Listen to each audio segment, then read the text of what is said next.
Oke, selamat sore teman-teman. Apa kabarnya? Terima kasih. Teman-teman pasti kabarnya baik kan? Nah, terima kasih karena teman-teman sudah ingin mengikuti kegiatan FPD ini di sore hari ini. Nah, perkenalkan ya, namaku Tama dan aku yang bakal jadi moderator di sesi Foreign Policy Discussion di sore hari ini.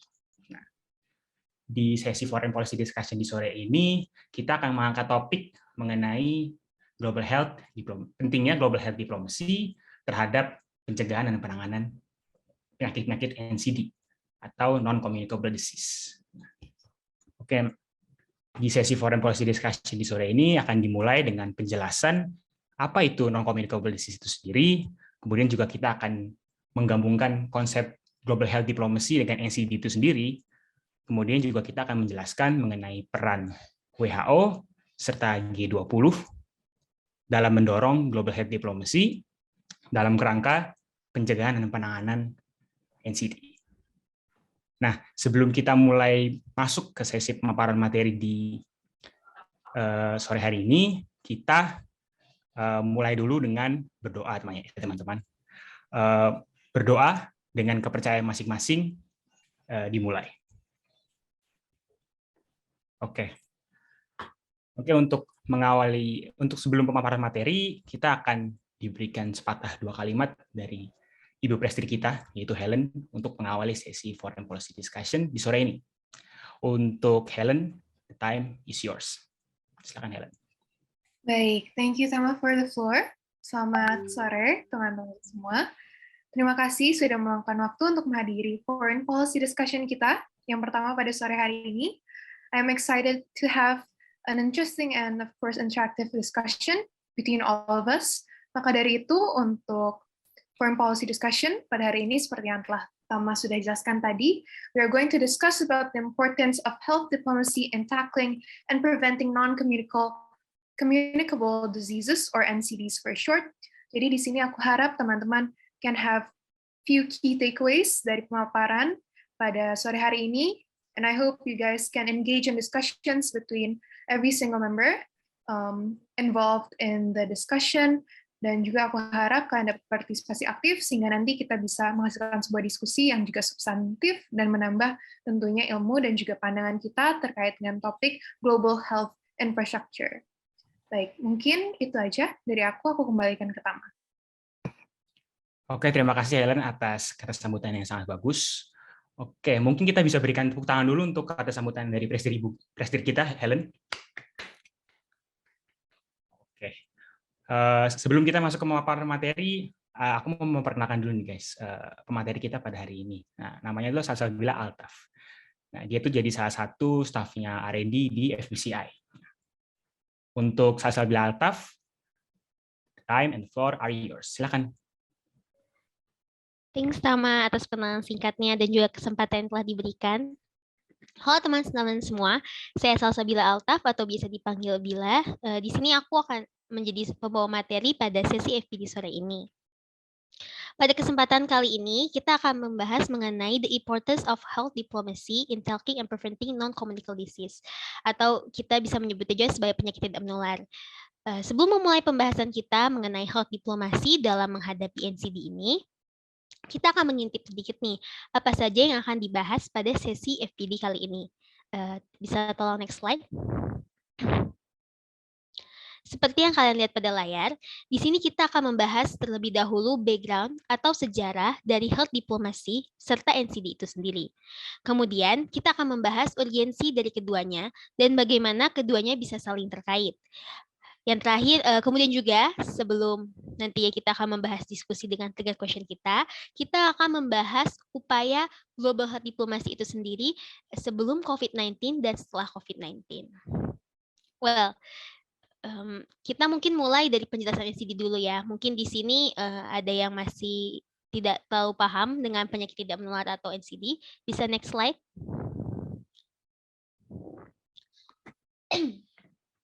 Oke, kita bisa mulai nih dari apa sih penyakit NCD atau penyakit tidak menular itu? Well, NCD ini sesuai title-nya merupakan penyakit yang tidak memungkinkan kegiatan menular tular-menular dalam prosesnya. Hal ini mungkin kalau dibandingin sama COVID-19 ya guys, ini tuh sangat-sangat beda karena kan kalau COVID itu kita tuh bisa menularkan dari satu orang ke orang lainnya, tapi kalau penyakit ini tuh enggak. Cuman kenapa sih ini menjadi urgensi padahal kan COVID tuh menyebar sementara NCD itu enggak. Nah, nanti kita bakal jelasin selanjutnya. Tapi menurut WHO sendiri ini merupakan isu kesehatan yang tidak dapat dipisahkan di dalam hubungan internasional. Penyakit ini itu termasuk stroke, diabetes, penyakit jantung koroner, kanker, Alzheimer, dan masih banyak lagi. Well, bisa next. Selanjutnya ini kita akan bahas urgensi dari NCD itu sendiri. Nah, NCD ini secara global ternyata di antara tingkat mortalitas yang sudah tinggi di dunia, NCD itu tercatat memiliki 7,36% partisipasi kematian. Jadi sebanyak 73,60% tingkat mortalitas itu disebabkan oleh penyakit tidak menular ini. Nah, kebetulan juga NCD ini tuh sangat-sangat urgensinya tuh di low income dan juga middle income countries karena dapat dilihat dari data yang ada di layar kalian nih sebanyak 70% tingkat kematian itu sangat tinggi di sana karena NCD.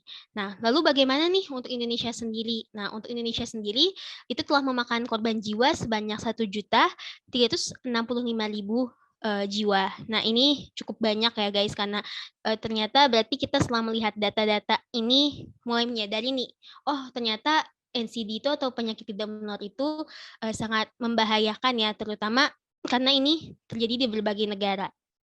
Nah, sebelum nanti kita membahas nih bagaimana global health diplomasi di dalam penanganan NCD, kita perlu tahu dulu penyebabnya NCD. Karena global health diplomasi nantinya akan menangani NCD berdasar dari titik atau dari akarnya, yaitu dari penyebab-penyebabnya ini. Bagaimana kita membasmi penyebab ini sehingga NCD itu dapat dimusnahkan seperti itu. Nah, oke, di sini ada 4 faktor ya. Yang pertama itu adalah tingkat konsumsi produk yang mengandung garam serta sodium. Nah, kita pasti di sini banyak banget ya yang makan junk food, itu kayak udah sering banget di restoran-restoran. Bahkan kadang kita juga suka mesen gitu di rumah. Nah, ternyata pengonsumsian yang tinggi ini juga lah yang nantinya memicu penyakit generatif yang pada akhirnya ini merupakan salah satu penyakit NCD juga, penyakit generatif ini. Seperti penyakit jantung atau penyakit kronis lainnya seperti penyakit paru-paru. Selanjutnya nih di sini yang kedua yang paling mengkhawatirkan karena mungkin banyak banget pemakaian tobacco atau orang-orang yang merokok ya, dan juga minum alkohol mungkin. Nah, di sini ternyata adiksi yang disebabkan oleh alkohol dan juga tobacco ini ternyata sangat memberikan efek yang sangat negatif. Yang pertama bisa adanya kemandulan, serangan jantung, penyakit paru-paru kronis seperti sebelumnya juga, dan gangguan mata layaknya katarak. Nah, penyakit-penyakit ini juga termasuk NCD-Yas. Jadi berarti kita bisa lihat nih, udah 2 penyebab nih. Nah, bagaimana 2 penyebab lainnya?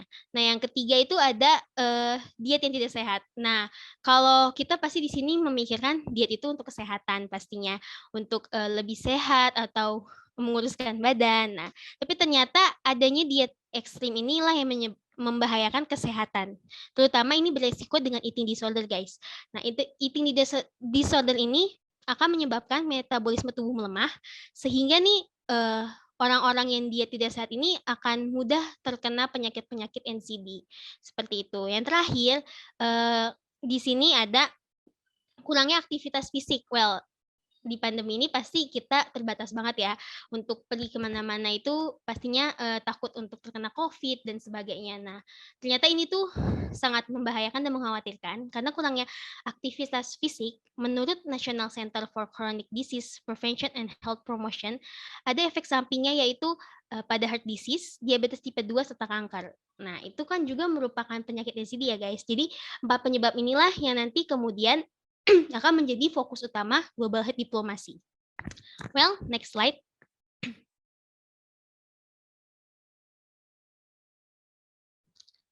Nah, setelah nih kita lihat, wah penyebabnya kematiannya banyak ya kan, dan itu ternyata penyebabnya juga penyebab yang mungkin sehari-hari dari kita ada yang ngelakuin gitu. Terus kita mikir nih, gimana sih cara mengatasinya? Karena kan ternyata ini udah jadi isu global ya, kesehatan global. Well, salah satunya hal yang dapat dilakukan oleh dunia termasuk dalam hubungan internasional itu adalah memanfaatkan sketsa atau kerangka global yang mampu mempromosikan edukasi dan penanganan seputar NCD tentunya. Kerangka yang tepat ini menurut kami itu dalam isu global kesehatan ini adalah Global Health Diplomacy atau GHD yang akan kita bahas. Nah, lalu diplomasi kesehatan ini tuh seperti apa sih? Diplomasi kesehatan ini adalah upaya intensifikasi terhadap isu-isu kesehatan yang mencakup jangkauan internasional. Format diplomasi ini sendiri pertama kali diinisiasi pada tahun 1851 oleh negara-negara Eropa pada awalnya. Karena negara-negara Eropa ini kan pernah mengalami penyakit-penyakit wabah ya, seperti kolera dan demam kuning. Maka dari itu berkembanglah di sana adanya sebuah diplomasi kesehatan atau global health diplomasi yang kemudian berkembang dan terus berkembang karena penyakit itu terus ada ya. Nah, di dunia ini muncullah Global World Health Organization sebagai salah satu international organization pada tahun 1951. Nah, WHO inilah yang nantinya akan menjadi instrumen utama dalam global health diplomasi.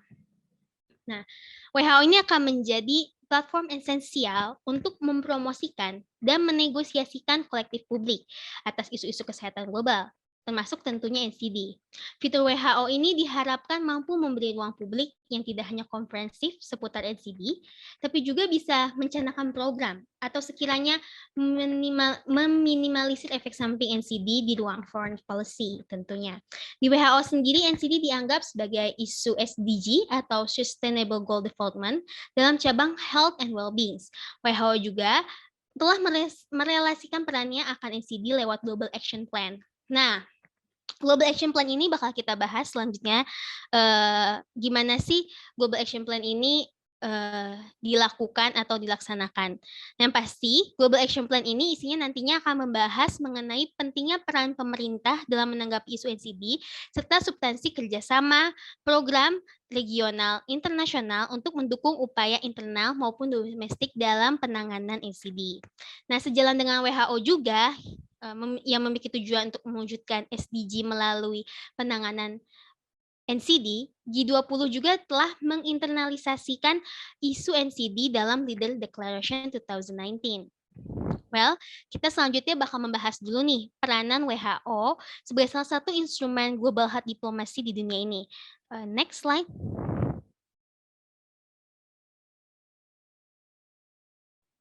Baik, terima kasih. Nah, di sini nih kita bisa lihat adanya health diplomasi on the high level meetings of the UN General Assembly on NCD. Nah, kita bisa lihat nih bahwa ternyata WHO ini punya peranan penting dalam penanganan NCD melalui high level meeting yang diadakan oleh PBB. High level meeting ini juga dilakukan khusus untuk penanganan NCD, guys. Jadi mereka tidak membahas lain selain NCD. Nah, jadi kita bisa lihat ya bahwa dunia tuh melihat urgensi NCD itu seperti apa. Nah, meeting ini sendiri diadakan di tahun 2011, 2014, serta 2018 sebelum pandemi. Nah, seperti yang aku udah sebutkan sebelumnya tentang Global Action Plan dalam penanganan NCD. Nah, meeting ini nih yang akan menjadi referensi utama serta assessment untuk Global Action Plan nanti. Jadi nanti mereka akan membahas bagaimana perkembangan penanganan NCD di sini. Bisa next. Baik, nah ini ada di tahun 2011 ya, resolusi di tahun 2011. Nah, ada 4 resolusi yang nantinya akan menjadi dasar resolusi untuk tahun-tahun berikutnya.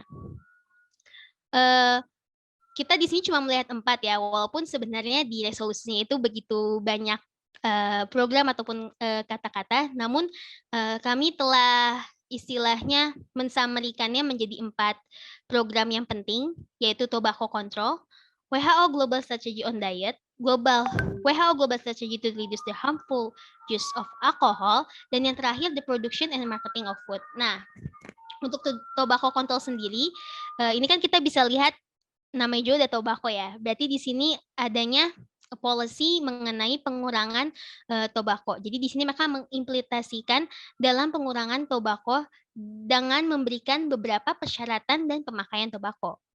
Kemudian yang kedua, di sini ada WHO Global Strategy on Diet, Physical Activity and Health. Nah, kita kan tadi udah bahas ya penyebab-penyebab NCD, sekitar ada 4 bukan? Nah, dari keempat ini sebenarnya itu kita bisa lihat bahwa keempat itulah yang menjadi main utama atau main reference dari WHO untuk penanganan NCD. Nah, 4 itu juga ada di sini, tobacco, diet, alkohol, dan juga marketing of food. Nah, untuk yang diet sendiri yang belum aku jelasin sebelumnya, di sini tuh nanti ada penggunaan polisi mengenai bagaimana sih diet yang sehat dan bagaimana lebih baik bahwa diet itu lebih mementingkan aktivitas di luar dibanding dengan menahan atau istilahnya tidak memakai diet sehat yang eating disorder, yang jadi ngebuat kita tuh menahan untuk makan. Nah, itu sangat tidak sehat ya guys. Nah, jadi di sini WHO tuh menganjurkan buat negara-negara bisa membimbing warga negaranya mengenai diet yang sehat. Kemudian yang ketiga ada WHO Global Strategy to Reduce the Harmful Use of Alcohol.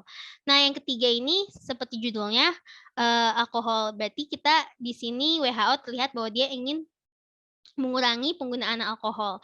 Nah, untuk alkohol sendiri kan sebenarnya sama seperti tobacco ya, pasti ada industri yang terkait di dalamnya. Nah, di sini WHO menganjurkan negara-negara membuat polisi mengenai penggunaan harmful use alkohol atau alkohol yang berbahaya dengan berkonsultasi dengan para pemegang saham atau stakeholder dari alkohol industri itu sendiri. Kemudian yang terakhir ada the production and marketing foods.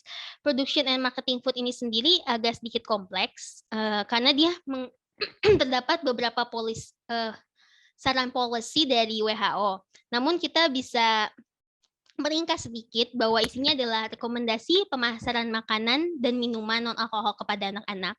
Terus yang kedua, mempromosikan kebijakan yang mendukung produksi dan manufaktur, dan fasilitasi akses ke makanan yang berkontribusi pada diet sehat, serta mempromosikan, melindungi, dan mendukung pemberian ASI. Karena WHO menganggap bahwa ASI ini sangat penting, terutama ASI eksklusif untuk sekitar 16 sejak lahir. Nah, ini semua keempat resolusi ini mendukung untuk penanganan NCD. Karena kan kita udah lihat nih, keempat sebelumnya itu penyebab-penyebab NCD. Nah, diharapkan resolusi ini tuh dapat mengurangi penyebab-penyebab NCD itu terjadi di kalangan masyarakat. Well, kita next ke tahun 2014. Next slide. Nah, di yang slide kedua ini atau slide kedua dari resolusi, kita bisa lihat adanya perkembangan signifikan. Jadi WHO ini menyadari bahwa meskipun mereka masih membahas keempat resolusi sebelumnya di resolusi tahun ini, tapi di sini mereka mulai menyadari ada beberapa negara yang mulai menyisihkan budget untuk penanganan NCD. Jadi national level itu sangat meningkat ya di sini. Kemudian di sini di tahun 2014 ini juga mereka mulai mencanangkan untuk memiliki tujuan di tahun 2025 untuk mengaplikasikan semua Global Action Plan yang sudah mereka buat untuk tahun 2013 sampai 2020.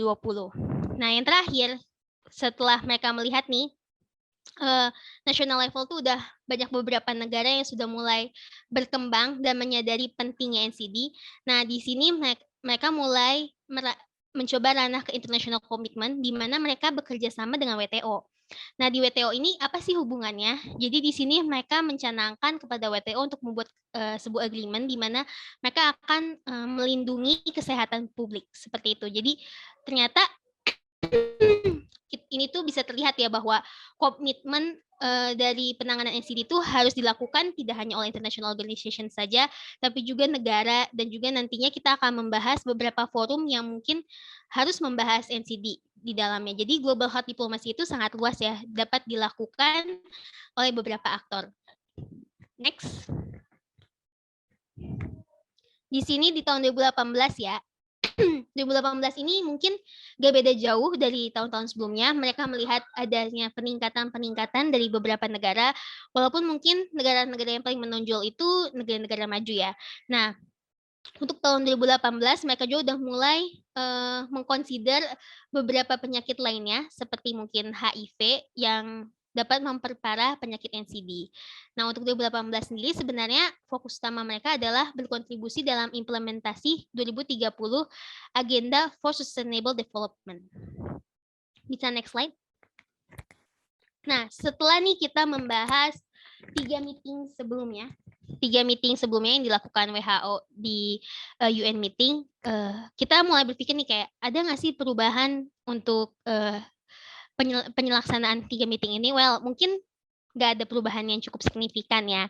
Tapi di sini kita bisa lihat ada penurunan angka mortalitas, terutama untuk region-region yang mungkin di dalam website WHO kalian bisa nanti cek, itu ada 3 region yang tingkat mortalitasnya tinggi akibat NCD. Untuk Afrika sendiri di sini ada sekitar 654.200 per 100.000 populasi yang meninggal, itu di tahun 2010 sebelum meeting dilaksanakan.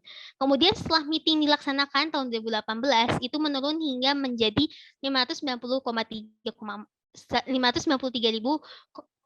per 100.000 populasi. Nah, jadi kalau bisa dilihat itu pun terjadi di Eastern Mediterranean dan Southeast Asia ya. Kita bisa lihat angkanya keduanya pun menurun.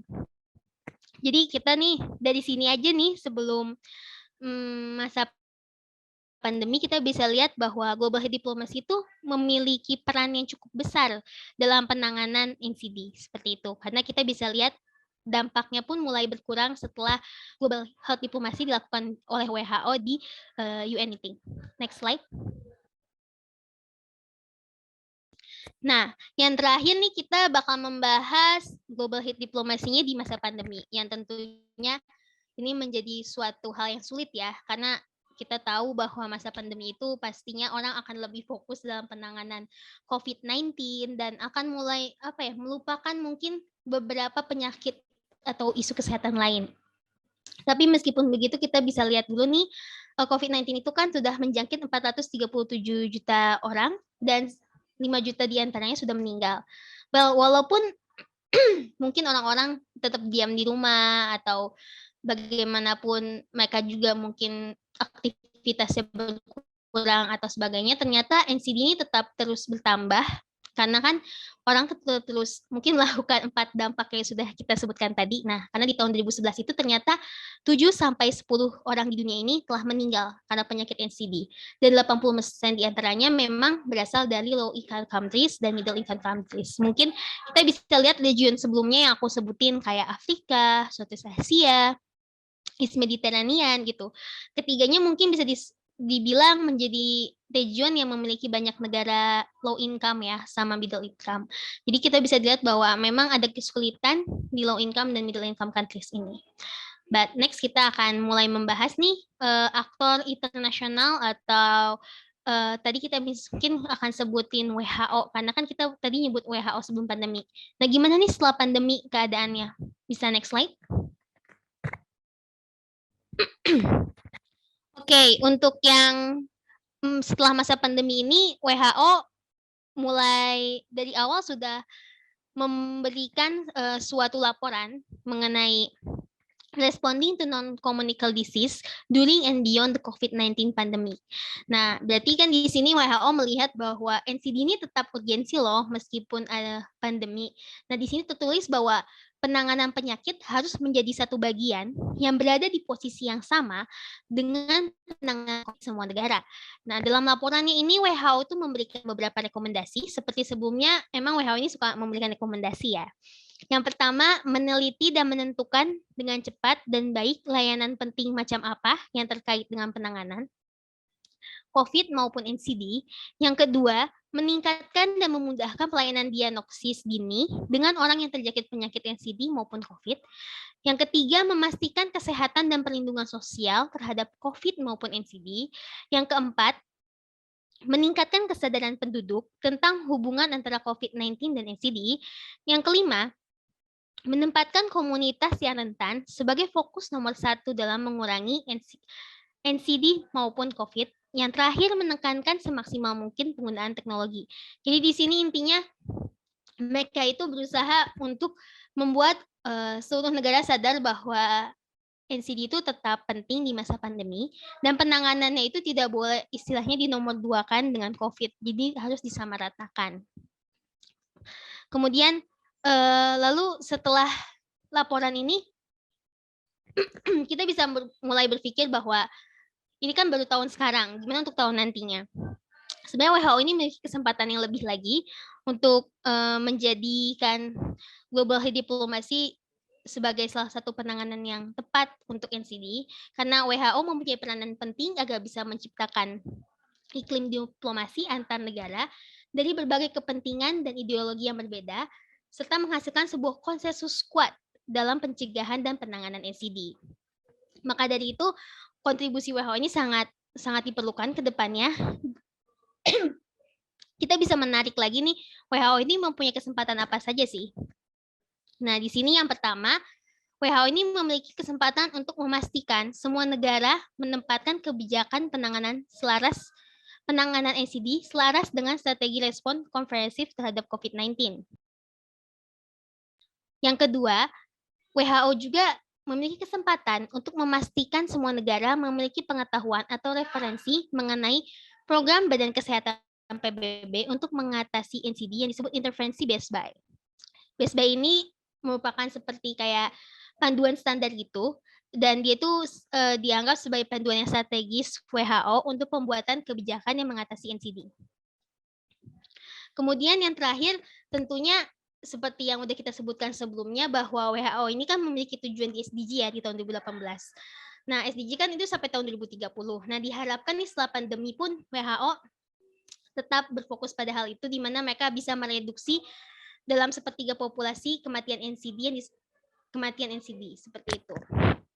Nah, setelah ini kita membahas WHO terus nih, kita kan mikir kayak, oh berarti cuma WHO doang ya yang bisa global health diplomacy. Nah, seperti yang aku udah katain sebelumnya, itu tuh ada beberapa aktor selain tentunya WHO, selain juga negara, karena kita udah sebutin nih negara-negara kan tadi berkontribusi dalam penanganan NCD. Nah, terakhir mungkin kita bakal membahas G20 yang erat terkaitannya dengan kita di tahun 2002 ini. Jadi ternyata global health diplomacy ini bisa dilakukan juga oleh G20, di mana kan mungkin G20 ini kita tahu sebenarnya itu merupakan forum yang fokus isunya itu terhadap finansial ya. Tapi ternyata akhir-akhir ini, tepatnya tahun 2017, mereka tuh sudah mulai membahas isu kesehatan. Karena mereka mulai melihat bahwa isu kesehatan ini tuh ada erat loh kaitannya dengan finansial dan juga perdagangan. Jadi mereka ternyata harus juga nih mulai membahas isu kesehatan, karena itu mungkin bukan bisa menjadi ancaman bagi finansial. Karena kan kita tahu tadi NCD, bisa menarik banyak korban ya. Nah, itu tuh yang mungkin dipikirkan oleh forum G20 untuk dibahas. Mereka ini mulai membahas benar-benar tepatnya isu kesehatan termasuk NCD itu di G20 Summit 2021. Di sini mereka menghasilkan sebuah task force PPR, yang dimana PPR ini nih disebut sebagai sebuah sistem finansial yang sustainable yang dapat membantu negara-negara yang membutuhkan dalam penanganan pandemi dan semua tantangan kesehatan global lainnya, terutama NCD. Jadi di sini mereka mulai mencanangkan bahwa harus nih ada penyisihan finansial suatu negara untuk penanganan isu kesehatan.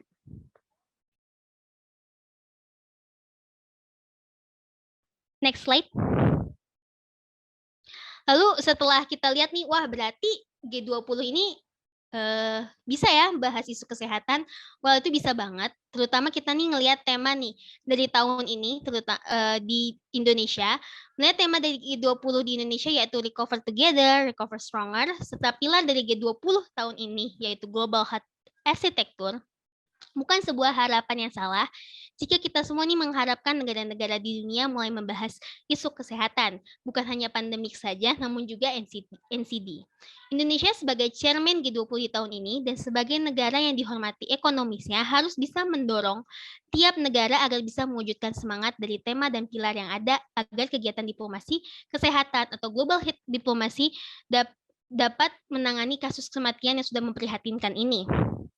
Dan Kita berharap bahwa global health diplomasi di G20 ini bukan hanya sebuah retorik belaka. Indonesia harus memutuskan rantai retorik ini agar kita semua bisa mewujudkan masyarakat bumi yang sehat sesuai dengan SDG 2030 di poin ketiga tentunya yaitu global health and well-being untuk semua negara. Sekian materi yang dapat saya sampaikan. Mohon maaf bila ada kesalahan. Jika ada pertanyaan, silakan untuk bertanya dan kami akan menjawab sesuai dengan pemahaman kami mengenai global health diplomasi dalam penanganan NCD ini. Terima kasih atas perhatiannya. Saya akan berikan lagi kepada Tama. Nah, gimana teman-teman? Udah kelihatan kan bagaimana besarnya dampak NCD dan bagaimana besarnya, seberapa besar pentingnya global health diplomacy dalam mencegah NCD. Nah, semoga materi yang tadi disampaikan Bila bisa menghasilkan informasi yang informatif bagi kita semua agar kita bisa menjalankan sesi 3 questions ini dengan seru nih guys. Nah, sekarang kita masuk sesi diskusi nih. Nah, di situ sudah tersedia tiga pertanyaan. Nah, kita mulai dari pertanyaan pertama kali ya untuk membahas sesi 3 questions ini. Nah, pertanyaan pertama itu ada, how important do you think next Bali G20 Summit's impact in the promotion of health diplomacy regarding the prevention and tackling of NCDs? Jadi seberapa besarnya impact G20 yang akan diselenggarakan pada Oktober besok dalam pencegahan NCD menurut kalian semua? Kembali aku mau mengingatkan untuk teman-teman agar bisa on cam ya di sesi diskusi ini, dan jangan malu-malu juga karena kan kita di sini bukan cuma hanya kewajiban kan, tapi juga kita mau belajar dari satu dengan yang lainnya. Nah, gimana kita mau belajar kalau tidak ada pertukaran informasi di antara kita kan? Nah, jadi jangan malu-malu dan kalau ingin menjawab pertanyaan nomor pertama silakan raise hand, kemudian unmute mic-nya. Oke, teman-teman, sesi diskusi bisa dimulai ya. Mungkin ada teman-teman dari R&D, IGP, IOD, atau MACD, atau mungkin BOE-nya mau menjawab pertanyaan nomor 1. Mana guys? Oke, di sini aku ngelihat ada yang raise hand, Kak Rizky. Silakan Kak Rizky, tinggal unmute mic-nya ya. Sebelumnya, am I audible? Kedengaran nggak? Audible, Kak. Oke. Untuk jawabanku sih ini agak lumayan singkat ya. But please, kalau ada yang mau nambahin, if someone wants to add more to this, silakan banget. Oke. Kalau aku sih mikirnya gini, seberapa penting summit G20 Summit berikut di Bali ya terhadap health diplomasi. Kalau aku lihatnya dari komposisi negara-negaranya. G20 ini siapa aja, dan menurutku sih kalau kita lihat ya, sebenarnya G20 ini punya potensi besar ya, karena ini isinya bukan, many of them are countries with capabilities. Mereka nggak sedikit dari mereka yang negara-negara yang merupakan negara-negara dengan kapabilitas yang bisa dibilang tinggi. Jadi sebenarnya mengingat COVID ini memang sudah 2 tahun berjalan ya, akan tapi seperti yang kita ketahui, virus ini makhluk hidup yang bisa bermutasi, yang bisa berkembang. Dia mau selamat dari umat manusia, makanya dia bermutasi. Nah, dengan semakin ada varian baru, tantangan kita nggak akan pernah habis ya. Masing-masing varian punya ciri khas baru. Jadi sebenarnya di satu sisi, G20 Summit berikut, apalagi salah satu pilihannya kan Global Health Architecture. Nah, secara normatif, secara umum, ya itu bisa membantu kita lebih siap sih. If anyone wants to add more, silakan. But I also want to add another thing. Barusan Indonesia agak,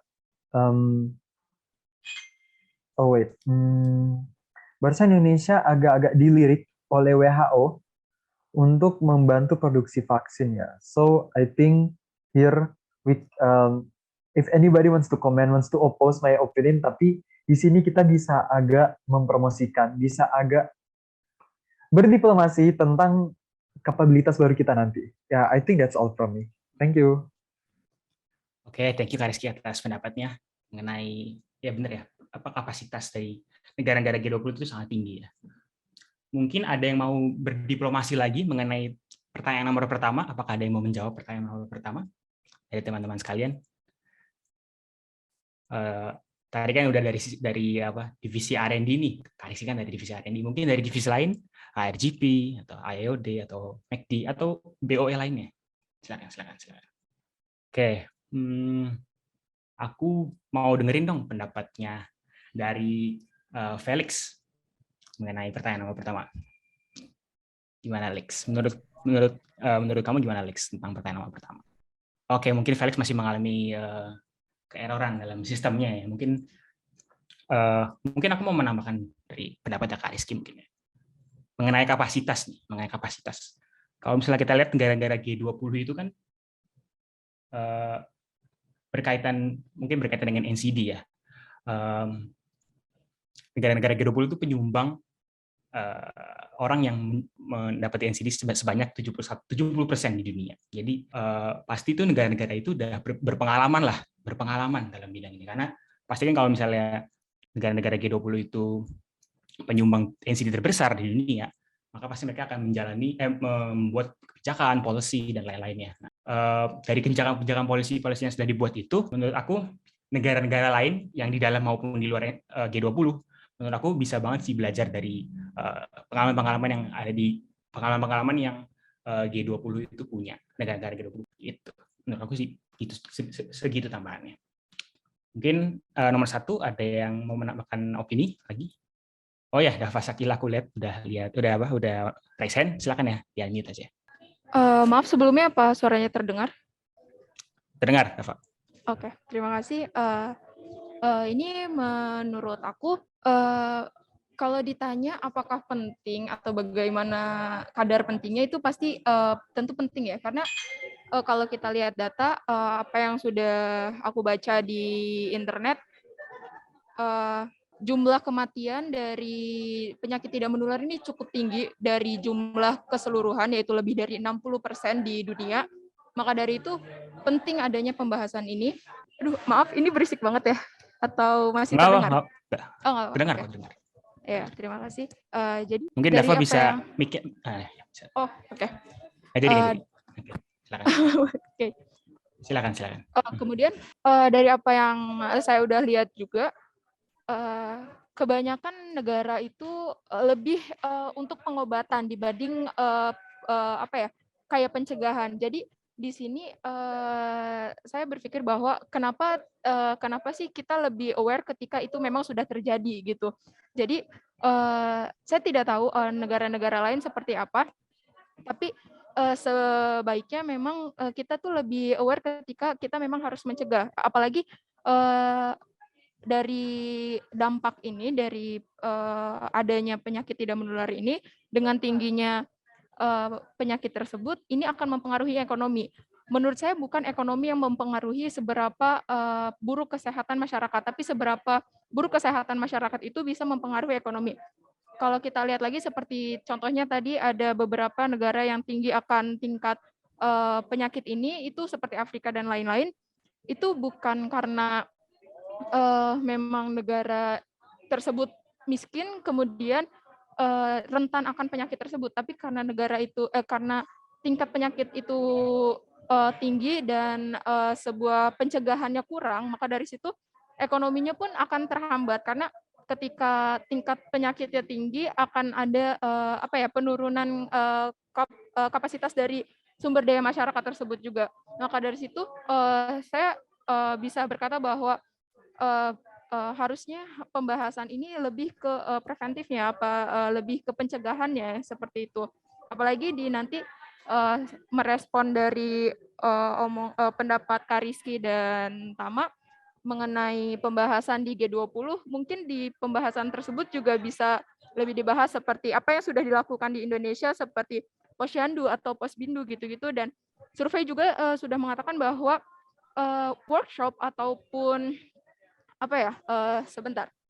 workshop ataupun deklarasi-deklarasi yang mengatakan tentang pencegahan itu lebih efektif daripada pengobatan itu sendiri. Terima kasih, mohon maaf bila ada kesalahan. Oke, terima kasih Dava atas opini yang sangat menarik ya.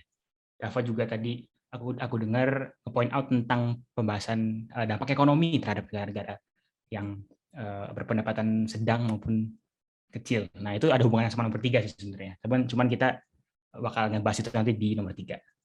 Mungkin ada teman-teman lainnya yang ingin menambahkan opini di nomor 1. Ayo guys, jangan malu-malu guys. Oke, Kak Dixon Novenus nih mau menambahkan opini. Silakan Kak Dixon. Oke, makasih atas kesempatannya. Aku mungkin cuma mau nambahin dikit aja, karena tadi jawabannya udah pada bagus-bagus ya, udah mewakili jawaban aku juga. Kalau misalkan ditanya, menurutku seberapa penting G20 Summit di Bali itu, menurutku sebagai salah satu bagian penting ya, karena memang tadi seperti yang udah dijelaskan dari Kak Rizky juga, bahwa G20 ini memang yang dihadiri oleh beberapa negara-negara besar yang kita tahu ekonominya kuat. Tapi kalau misalkan dibilang penting, menurutku prioritas pertama adalah penting bagi negara-negara G20 itu sendiri dalam negara yang tergabung bagi G20 itu sendiri. Maksudnya adalah seharusnya negara yang berada di G20 ini lebih aware dibandingkan negara-negara yang tidak tergabung dalam G20 itu. Mungkin karena keterbatasan sumber daya ataupun lain-lainnya, mungkin itu bisa mempengaruhi. Tapi seharusnya memang seperti yang tadi bilang, negara-negara yang tergabung dalam pertemuan G20 itu lebih bisa aware ataupun statistiknya lebih rendah dibandingkan negara yang di luar hal ini. Dan dari situ itu menurutku bisa jikalau misalkan masalah di dalam negara-negara, masalah ini yang dialami oleh negara-negara yang termasuk dalam negara pertemuan G20 sudah mulai menurun atau misalkan sudah mulai teratasi, itu menurutku bisa jadi contoh juga bahwa problemnya sudah mulai bisa diselesaikan untuk negara ini, dan pengalihan fokusnya bisa dialihkan ke negara-negara yang mungkin masih bergelut secara lebih kuat di negara-negara yang memang kita tahu bahwa itu kurang mampu, seperti mungkin di Middle East dan lain-lainnya gitu. Tapi poin utamaku adalah itu memang penting untuk penyebaran informasinya, terutama bagi negara-negara di dalam G20, supaya bisa menjadi contoh bagi negara-negara di luar G20 itu sendiri. Sekian, makasih. Oke, terima kasih Kak Dixon. Benar banget sih, emang pengalaman-pengalaman yang dipunyai oleh negara-negara G20 memang benar banget itu penting bagi negara-negara lain.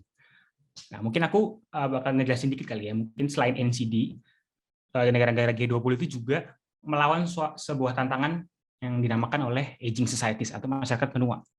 Negara-negara G20 itu menyumbang sebesar 71% populasi lansia di dunia ini. Nah, pastikan kalau misalnya seperti itu, berarti negara-negara G20 akan membuat kebijakan, membuat policies yang berhubungan dengan menghapuskan tantangan aging societies lah ya. Nah, contohnya itu yang paling mencolok itu Jepang.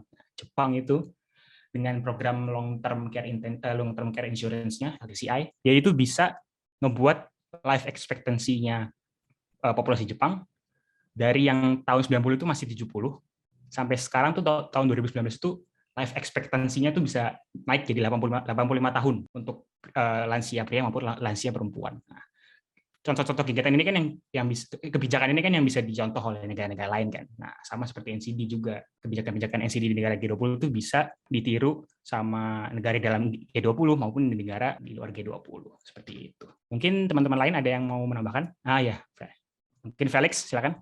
Ya, halo, tadi sorry banget. Sekarang udah jelas belum suaranya? Sudah sangat jelas, Felix. Oke, iya. Ini mungkin aku mau nambahin buat poin 1, cuman mungkin akan nyerempet ke poin 3. Menurut aku G20 itu bakal penting banget karena kembali lagi kan mereka adalah negara dengan ekonomi terbesar. Sama kayak climate change, di mana kita butuh climate financing dari negara-negara kaya buat ke low income country. Aku rasa buat memprevent NCD ini, terutama buat low and middle income country, adalah mereka butuh financing, terutama dari rich country, karena mereka have the resource and the know-how. Dan itu penting banget aku rasa buat kita transfer the know-how ke low and middle income country karena kembali lagi kan menurut aku yang membuat low and middle income country itu punya masalah kan tadi kan karena pertama junk food dan behavior gitu-gitu kan. Itu aku rasa ada hubungannya karena mereka nggak punya institusi dan juga birokrasi yang kuat kayak lembaga kesehatannya, BPOM-nya. Jadi kayak produk-produk yang kita makan itu kayak kadar gula dan kadar sodiumnya itu mungkin kurang ketat diatur dibandingkan negara-negara maju. Nah, kalau kita bisa dapat know-how dari negara-negara maju tentang bagaimana mereka meregulasi bisnis dan juga makanan dan konsumsi yang kita makan, aku rasa itu bakal banget ngebantu buat low and middle income country. Jadi menurut aku G20 itu penting banget buat low and middle income country buat dapat financing dan juga the know-how to implement the preventive measure of NCD. Paling itu sih. Oke, Oh, terima kasih Felix. sorry Tama, izin nambahin lagi. Cuman Oke. jujur aku rada skeptis dengan potensi Oke. itu. Karena menurut aku kayak negara-negara maju mereka bisa mengurangi possibility itu karena mereka udah pernah merasakannya. Jadi kayak junk food. Junk food kan pertama kali dari negara maju tuh. Karena junk food ada di negara maju, akhirnya banyak orang diabetes dan juga overweight. Dan dari situ government-nya itu mulai melakukan policy change-nya kan. Nah, aku rasa kalau negara low income itu, kita masih di fase pertama gitu loh. Kita masih di fase di mana kita makan junk food-nya. Sedangkan kalau di negara-negara maju, mereka udah makan junk food, udah gendut, udah nyesel. Sorry to say gitu. Nah, saya rasa kita itu masih di fase pertamanya. Jadi, aku rasa butuh waktu buat kita buat lewatin fase pertama itu, kita kena impact negatifnya dulu, baru kita lakukan policy change. Karena kalau enggak, saya rasa susah banget buat melakukan inisiatif yang kayak gini sih. Paling itu aja sih. Sama. Thank you. Oke, terima kasih Felix atas opini yang sangat menarik ya. Oke, mungkin ada teman-teman lainnya yang ingin beropini mengenai hal nomor 1. Tadi si Felix dia nge-mention mengenai apa namanya? Sebenarnya penyakit-penyakit atau tantangan-tantangan yang dialami oleh negara-negara berkembang itu sebenarnya gara-gara negara maju ya, negara maju dulu yang berimpact pada negara-negara yang low and middle income countries seperti itu. Oke, kita masih oke. Mungkin ada satu orang lagi yang ingin berpendapat mengenai pertanyaan nomor pertama. Kan tadi kan didominasi sama anak-anak R&D nih. Aku baru ngeliat anak di luar R&D cuma Dava doang. Mungkin ada anak, mungkin aku bisa nunjuk satu orang lagi ya yang dari divisi lain. Mungkin dari, aku mau dengar pendapatnya Ical dong tentang nomor 1. Oke, suara aku kedengeran nggak? Kedengeran. Oke, kalau menurutku seberapa penting G20 Summit di Bali itu menurutku penting, pastinya penting lah ya. Tapi kayak enggak, tapi kalau dibilang krusial banget itu enggak, cuman penting, ya pasti penting. Tapi kenapa menurutku enggak krusial? Karena kayak balik lagi, itu kan kayak, apa ya, maksudnya balik lagi ke negara masing-masing gitu loh. Kayak mungkin untuk negara-negara yang negara-negara yang maju itu akan mudah, tapi balik lagi kalau ke negara-negara yang masih berkembang, apalagi masih middle low income, itu kayak enggak semudah itu, tambah lagi dengan pandemi gitu-gitu ya, pasti ngaruh sih semuanya. Paling gitu aja. Thank you. Oke, terima kasih. Kembali lagi ke permasalahan negara maju dan negara berkembang lah ya. Oke. Mungkin sekarang kita akan menuju pertanyaan kedua ya. Jadi pertanyaan kedua itu, in a time when the pandemic is still ongoing, how can we as countries push and make sure the treatment of NCDs is not going to be forgotten? Karena tadi kan sudah dijelaskan sama si Bila kalau misalnya negara-negara tuh di tahun 2020 sampai 2022 ini memang kebanyakan fokusnya 100% nih, 100% ke COVID-19 lah, pandemi COVID-19. Nah, pastinya ada tuh waktu-waktu di mana penyakit-penyakit lain ya, selain COVID, termasuk NCD juga, itu dilupakan lah sama negara-negara dan juga WHO. Nah, kalian gimana sih biar kita nge-push WHO biar mereka bisa nge-encourage lagi penanganan penyakit-penyakit yang lain? Mungkin ada pendapat? Oke, ada dari Helen, silakan. Okay, thank you for your floor. So in regards to the second question, how can we as countries push and make sure the treatment of NCDs is not going to be forgotten? For me, I guess what we can see now in the COVID-19 pandemic, those with NCDs, comorbids, those with existing illnesses, they're facing this exacerbated symptoms of the COVID-19. As a result, their lifespans are also shortened by it. And there are also a lot of reports about it. There's a lot of research about it. It's all over the news. People are well aware of the dangers of these NCDs and what they are going to actually exacerbate when it comes to pandemics or further illnesses that we are going to face in the future. And therefore, I think the pandemic, I guess there is a silver lining to it. Because of it, we are more aware of what NCDs are and how it will actually turn for the worse when it comes to the pandemic or other illnesses that we are going to face in the future. And how can we as countries push and make sure the treatment of NCDs is not going to be forgotten? I think there needs to be a change of policy in regards of handling or preventing these NCDs.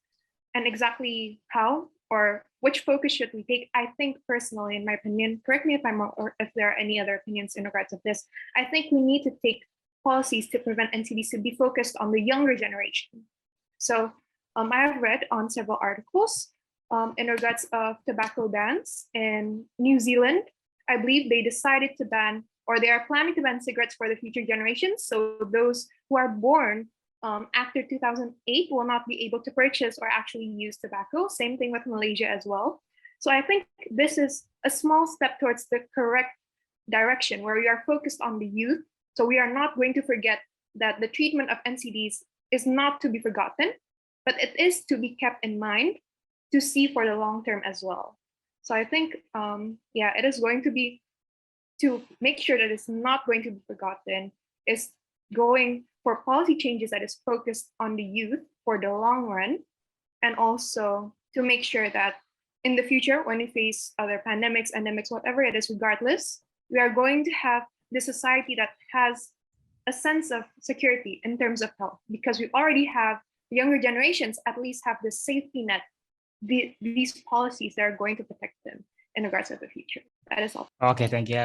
Pendapatnya sangat menarik ya.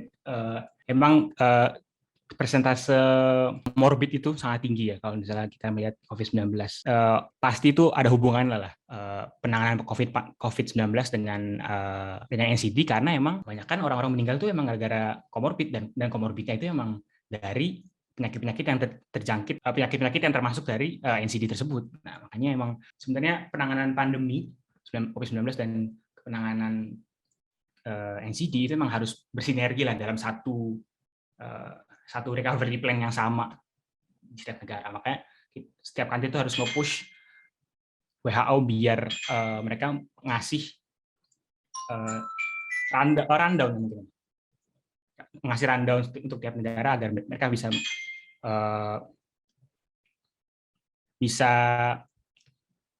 sejalan lah penanganan pandeminya. Nah, ini ada Dixon, kenapa ya Kak Dixon? Mungkin mau berpendapat? Oh iya, makasih dikasih kesempatan ya. Kalau aku pribadi, aku pendapatnya agak skeptis ya mengikuti kosakata Felix tadi. Menurutku sebagai beberapa negara dalam kondisi seperti sekarang ini, bahkan menurutku dari beberapa waktu sebelumnya juga sih, bahwa sebagai beberapa negara kita belum tentu bisa membuat pemikiran bahwa kasus ini cukup bermasalah bagi secara global, dan karena memang secara persentase global itu sedikit, maksudnya cukup besar, itu bisa disamaratakan bahwa penanganannya harus dilakukan secara segera. Menurutku bahkan dalam posisi ini pandemik COVID ini masih menjadi penanganan serius ya. Bagiku bahkan aku jujur belum tahu bagaimana penanganannya di luar.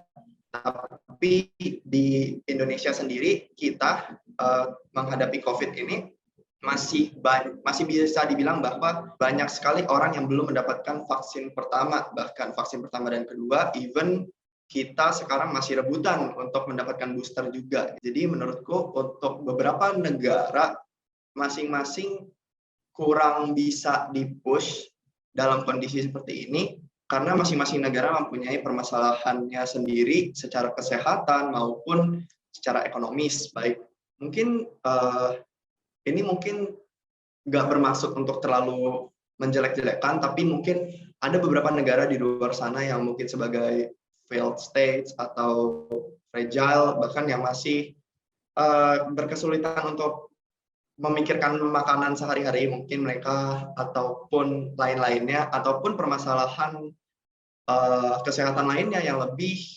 dalam hal ini lebih serius atau diutamakan bagi negara mereka, seperti HIV mungkin. HIV kan salah satu penyakit menular ya yang juga memakan korban.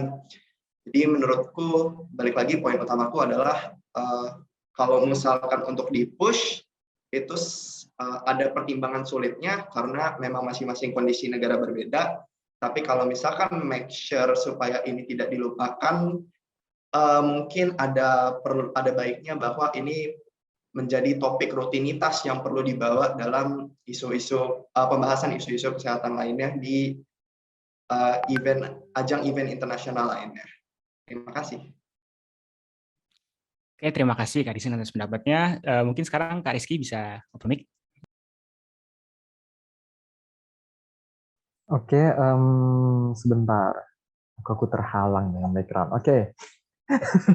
Jadi sebelumnya, it's a great contrast between Helen and Dixon. This the optimistic and versus the pessimist side. Aku akan coba lebih akomodatif kedua sisi. Oke. Kita mulai dari yang agak-agak realistis. WHO ini badan PBB ya, dan badan PBB itu terkenal dengan satu hal, yaitu dia tidak bisa membuat sesuatu yang mengikat. Seperti yang kita ketahui kan, yang bisa membuat suatu keputusan yang mengikat itu cuma UNSC ya. Tapi kita tidak harus pesimis sangat ke level yang ekstrim ya. Jadi mungkin aku coba bawa pertimbangan dari Indonesia yang sebenarnya aku belum cek ke WHO, aku baru baca-baca Indonesia.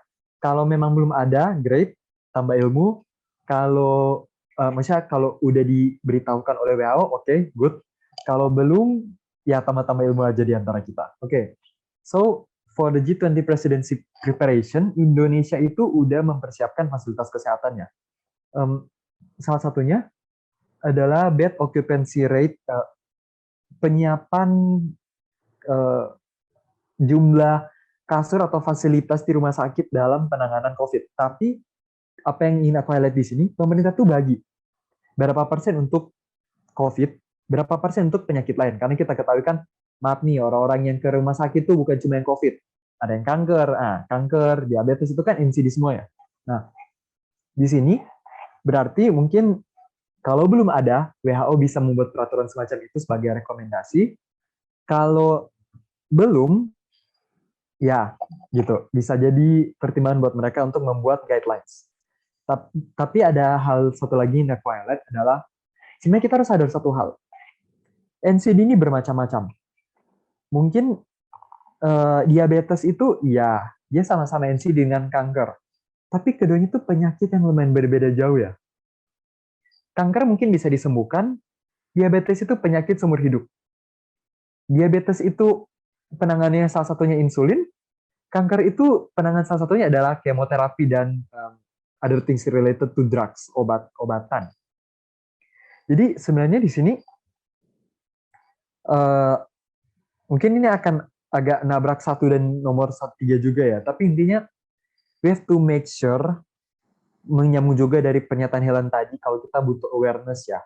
Jadi sebenarnya bahkan ya, aku ragu, nggak terlalu yakin, tapi to some extent aku yakin orang-orang di sini bahkan nggak tahu kalau komorbid paling tinggi yang jumlah kematian akibat komorbid yang paling tinggi adalah diabetes. Makanya mungkin di sini kalau ada orang-orang yang anggota keluarganya diabetes, mereka akan sangat khawatir. Tapi aku yakin ada minimal satu orang di sini bahkan nggak tahu diabetes itu adalah tingkat komorbid tertinggi yang menyebabkan kematian COVID. Jadi, sebenarnya menurutku di sini untuk menambahkan Helen juga, informasinya harus lumayan detail tapi bisa dicerna oleh semua kalangan. Karena kita ketahui kan, tanpa merendahkan pihak-pihak tertentu, tapi demografis Indonesia maupun negara lain itu misalnya tidak semuanya minimal S2.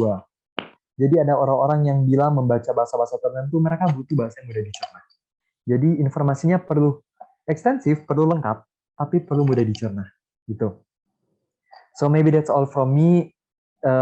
Maybe kalau ada yang ingin menanyakan lagi, atau ingin meminta elaborasi, atau ingin mendebat, memberikan pendapat about these things, mungkin silakan.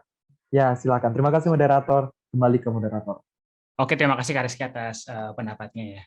Sebenarnya dari diskusinya Helen, Kak Dixon, sama Kak Rizky juga aku sampai kepada suatu pemikiran bahwa ya tadi benar, WHO itu memang bukan organisasi yang bisa binding lah ya. Nah, apalagi kalau misalnya kita lihat di Indonesia, COVID itu dirawatnya tuh kebanyakan di private hospital lah ya. Yang dimana ya mereka kan melakukan kegiatan operasinya ya sesuai dengan kepemimpinan mereka, bukan kayak 100% tuh mengambil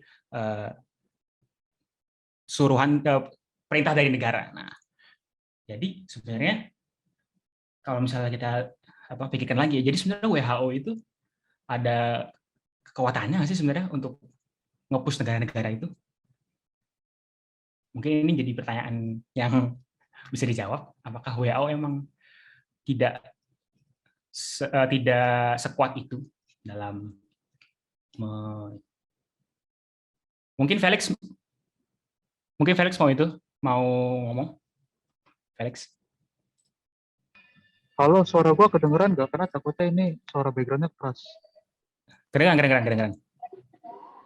Ya mungkin WHO memang terbatas karena memang dia not binding kan. Cuman aku rasa dia ada potensi terbatas untuk kayak meraise awareness gitu. Karena kayak beberapa tahun yang lalu kan WHO juga barusan declare bahwa mental health itu juga penting ya. Karena itu kan juga raise awareness. Nah, ya menurut aku ya memang WHO meskipun tidak efektif, mereka punya peran penting buat raise awareness yang tadi itu kan juga tadi yang Kak Rizky ada bilang memang yang penting buat kayak orang di Indonesia itu kan bagaimana kita memberikan informasi yang mudah dipahami kan.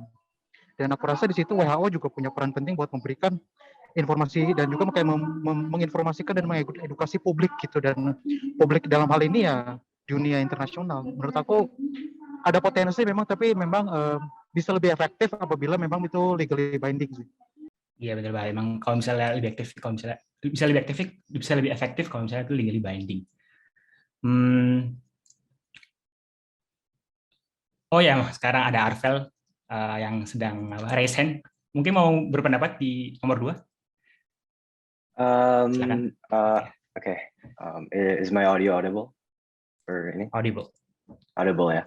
I just want to give my perspective. It's not really on topic, but it is about the countries on forgetting the NCDs. And I believe, in my perspective, I believe that the development of COVID-19 global architecture, or the how countries are now focusing, of course, on their number one priority, which is to prevent COVID-19 and to fix that. I believe that the development on the COVID-19 can also help the development on NCD diseases, the non-communicable diseases.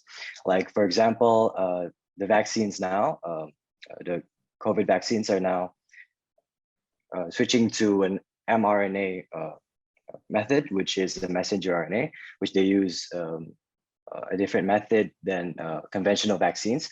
And I believe that development in the vaccine area can also help other diseases. Maybe a development in these vaccines can also transfer or translate to vaccines in maybe normal flu or other non-communicable diseases that are already happening, and also development in other areas in COVID-19 development can also translate to these non-communicable diseases and how we approach these non-communicable diseases problems.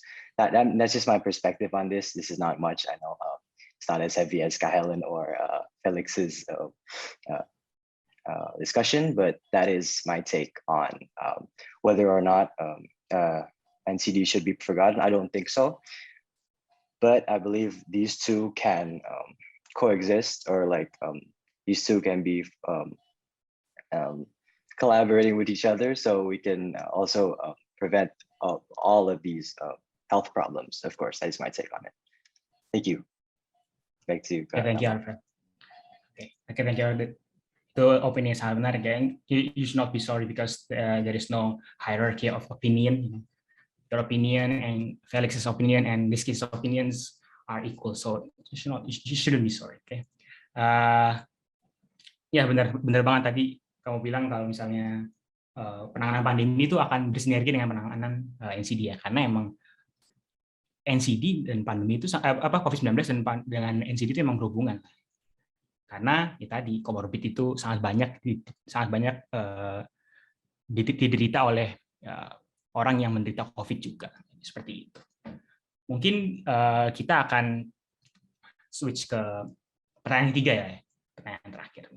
Pertanyaan terakhir itu, how do you think G20 and WHO can push countries to decrease the dependency of tobacco and junk food companies, and at the same time not harming the economy of LMICs. Nah, ini sangat berhubungan dengan ekonomi nih guys. Jadi gimana sih kita nge-push G20 sama WHO biar negara-negara itu nggak kebergantungan lah terhadap dua perusahaan ini, karena emang ya walaupun perusahaan ini tuh berinvestasi banyak terhadap negara yang berkembang, yang low and middle income countries, tapi mereka juga di saat yang sama mereka tuh yang mengakibatkan NCDs gitu loh, mereka sumber utamanya. Jadi menurut kalian gimana sih? Ada yang mau menjawab dari divisi-divisi lain? Ayo guys, mungkin mau menjawab dari divisi-divisi McD mungkin, ada yang mau menjawab. Sebenarnya pertanyaan nomor 3 ini sangat berhubungan dengan misalnya food liberalization, tobacco liberalization. Seperti tadi yang Helen bilang, si Helen bilang mau mengkonsiderasikan misalnya tobacco bans lah, pelarangan rokok untuk anak-anak di bawah, untuk anak-anak 18 tahun ya kalau nggak salah dari di New Zealand. Nah, sebenarnya itu bisa didebatkan karena apakah itu tidak melanggar liberalisasi ya, melanggar freedom yang selama ini kita itu kejar sebagai manusia. Gimana? Oke, ada Aldo, silakan. Oke, thank you for the floor. Sebelumnya suara aku jelas ya? Jelas. Oke, sebenarnya ini sejalan sih sama pemikiran Helen, tapi mungkin if you can do something yang langsung kita batasin orang to stop using something, to stop using something for such a long time. Gimana kalau misalkan kita ngurangin mereka tuh secara gradually, kita ngurangin penggunaan tobacco, junk food ini secara berkala. Gimana dok cara kita nguranginnya? Kita pakai cara mungkin like imposing taxes yang kita bakal tingkatin seiring dengan berjalannya waktu. Nah, makin lama kan seiring dengan berjalannya waktu, tax itu bisa kita tingkatin terus nih buat komoditi ini. Jadi supaya orang itu nggak langsung lepas kebergantungannya, tapi orang bisa melepas kebiasaan itu secara bertahap. Yang dimana mungkin kita bakal ngelihat kayak generations to come atau older people are going to leave these bad habits behind. Karena mereka nggak punya pilihan, karena mungkin komoditi ini makin mahal, jadi mereka harus ngebatasin konsumsinya. Mungkin dari aku gitu, Tama.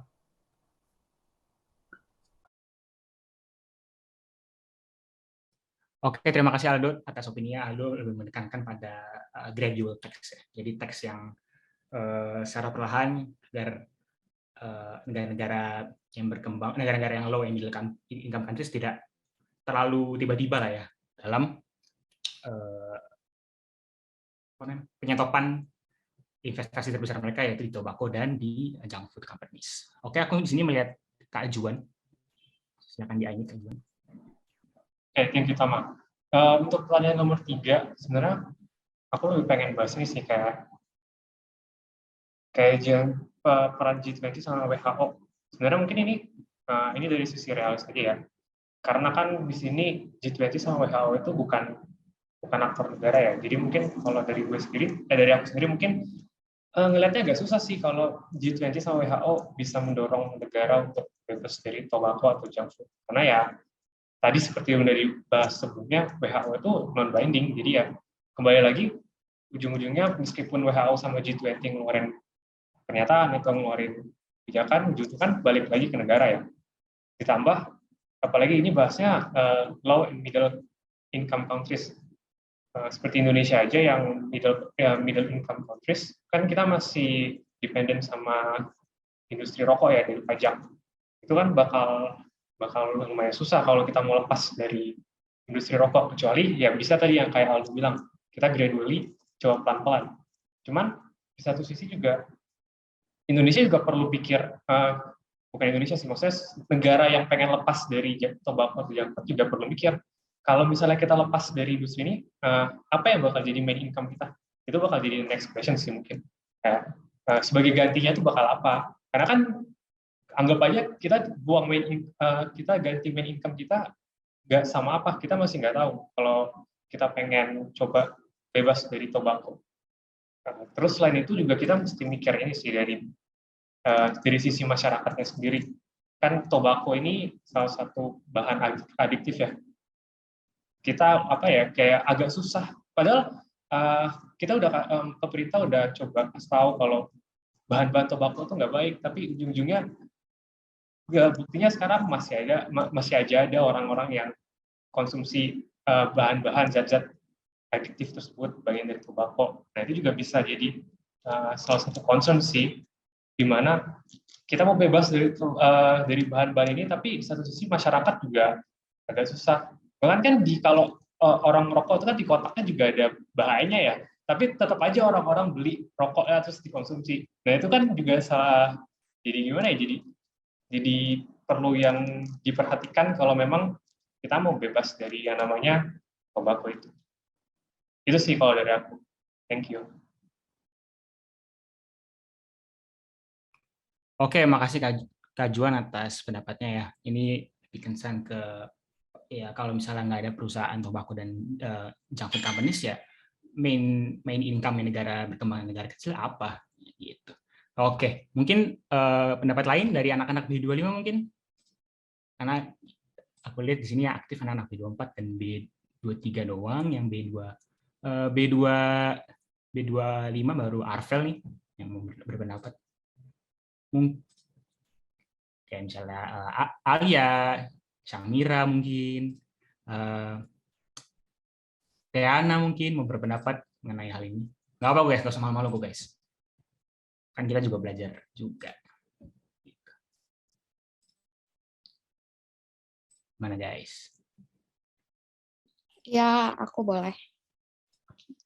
Oke, ada Alia di sini. Oke, silakan. Jadi menurut aku pribadi,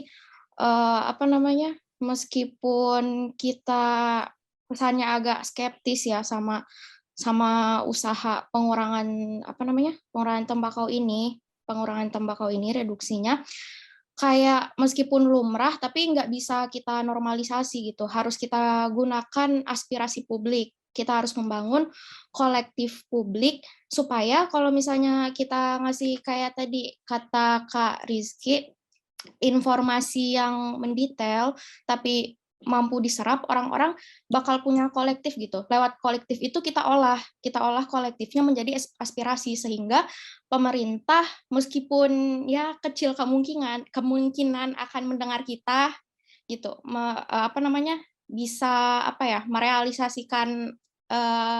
bisa merealisasikan aspirasi kita gitu. Nah, terus kalau misalnya dilihat polanya ini, kalau kita mereduksi usaha tobacco, bukan cuma NCD yang bisa kita tangani, tapi juga kita bisa membangun industri yang sehat. Apa maksudnya industri yang sehat? Coba lihat polanya. Orang-orang konglomerat Indonesia yang masuk top 10 orang paling kaya di Indonesia itu rata-rata berafiliasi dengan perusahaan rokok atau bahkan menggunakan perusahaan rokok menjadi sumber utamanya. Nah, siapa targetnya ini? Orang-orang dengan penghasilan menengah. Orang-orang dengan penghasilan menengah atau enggak ke bawah, siapa yang sering ngerokok? Kalau misalnya aku pribadi ngelihatnya kuli bangunan, yang lain-lain, mereka seneng ngerokok kan? Berarti apa di situ ada ketimpangan yang nggak merata gitu. Bahasa kasarnya mah orang yang punya pendapatan lebih mengeksploitasi ekonomi orang yang pas-pasan gitu. Dan di samping itu juga kita juga nggak tahu itu produksi rokok itu si labor-nya ini, si pekerja-pekerja ini apakah terbayar dengan baik. Kalau misalnya kita bersandar kepada ekonomi tobacco, industri tobacco ini bisa membangun ekonomi yang lebih baik untuk Indonesia, ekonomi untuk siapa? Ekonomi untuk masyarakat besar atau ekonomi untuk masyarakat kecil? Karena pada nyatanya kita nggak tahu di lapangan si buruh-buruh itu apakah terbayar dengan baik. Nah, gimana kalau ternyata industri tobacco ini justru membangun ekonomi yang eksklusif, ekonomi yang mengeliminasi buruh-buruh dan masyarakat-masyarakat kelas bawah dalam pembangunannya. Itu menurut aku. Jadi harus ada harus ada eliminasi, normalisasi industri tembakau ini. Oke, terima kasih Ali atas opininya yang sangat bara-bara ya.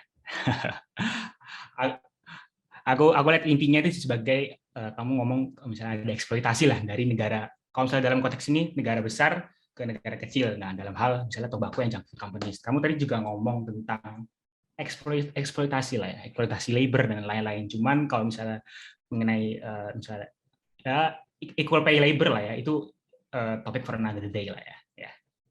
Oke, mungkin Kak Dixon ingin menambahkan. Oke, terima kasih untuk pemberian kesempatannya lagi. Meskipun aku yang minta juga ya, jadi memang dikasih. Kalau misalkan aku pengen ngasih pendapat yang lain aja, karena tadi udah juga beberapa kali bahas ya. Kalau misalkan aku pernah membaca waktu itu, salah satu penyebab orang nggak bisa lepas dari rokok adalah mereka menganggap rokok itu sebagai pelampiasan dari stres gitu. Ini sorry kalau misalkan pembahasanku lebih ke arah kesehatan ya, bukan dari malah ke arah HI gitu. Jadi tolong jangan ditanya HI-nya di mana gitu, jangan.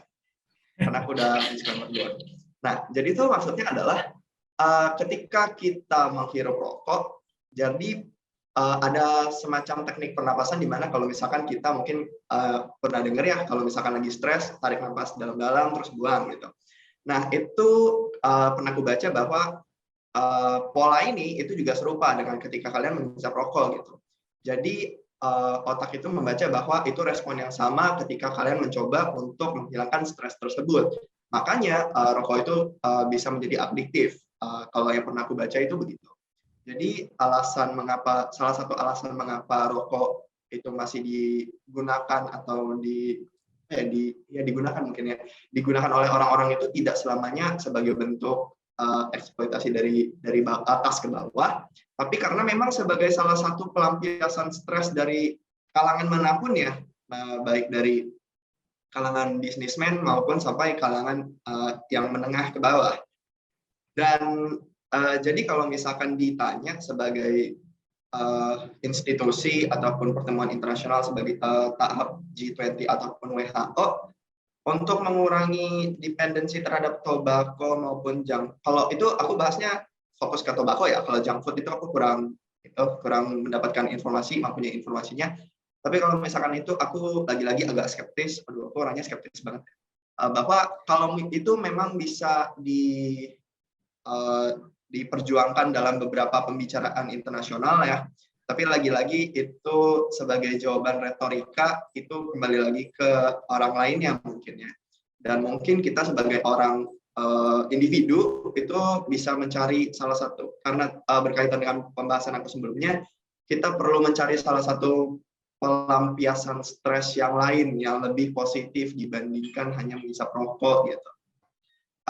Tapi dari sisi positifnya, rokok itu menyumbang ekonomi negara ya. Jadi ya oke, itu jangan dibahas sebagai positifnya, tapi ya oke, pendapatku itu sih. Kasih Tama. Oke, terima kasih Kak Dixon atas opininya. Jadi sebenarnya dari opini-opini kita di nomor 3 ini memang menjelaskan lah ya bahwa untuk mencegah NCD, apalagi yang terkait dengan penghapusan dependensi terhadap tobacco company dan junk food company itu emang masalahnya itu kompleks lah ya. Ada sisi ekonomisnya, ada sisi kesehatannya, juga ada juga sisi sosialnya.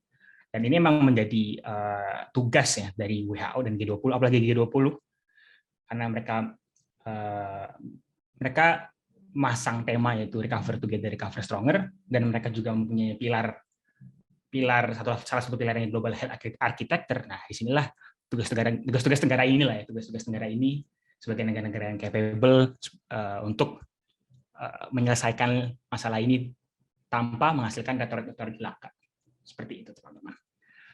Oke, teman-teman, kita sudah sampai di akhir penghujung sesi FPD pada hari ini. Terima kasih, teman-teman, karena sudah mengikuti dan berdiskusi di sesi FPD ini dengan baik. Cukup fruitful juga diskusi kita antara satu dengan lain, dan semoga diskusi pada FPD pada sore hari ini berguna untuk sesi FPD berikutnya, dan berguna juga untuk misalnya untuk keseharian kuliah masing-masing teman-teman di sini. Nah, sekarang untuk mengakhiri sesi FPD pada hari ini, kita akan mengadakan photo session. Untuk yang bertanggung jawab di sesi photo session, mungkin bisa take over. Mungkin teman-teman yang lain juga bisa on cam ya. Ini untuk dokumentasinya, mulai dari slide 1 ya. 1, 2, 3. Udah? 1, 2, 3. Slide kedua. 1, 2, 3. Udah ya. Mau gaya lain? Oh, gaya lain boleh. Gaya bebas. Oke, sekali lagi ya, bebas ya, teman-teman. Slide 1 ya. 1, 2, 3. Untuk slide kedua. 1, 2, 3. Oke, udah, makasih. Oke, terima kasih teman-teman sudah mengikuti sesi FPD pada hari ini. Semoga sesi FPD hari ini berguna ya, dan semoga tercantum pada pikiran kita semua bahwa NCD itu emang harus dicegah dan global health diplomasi itu sangat penting. Oke, sekian sesi FPD pada hari ini. Terima kasih teman-teman.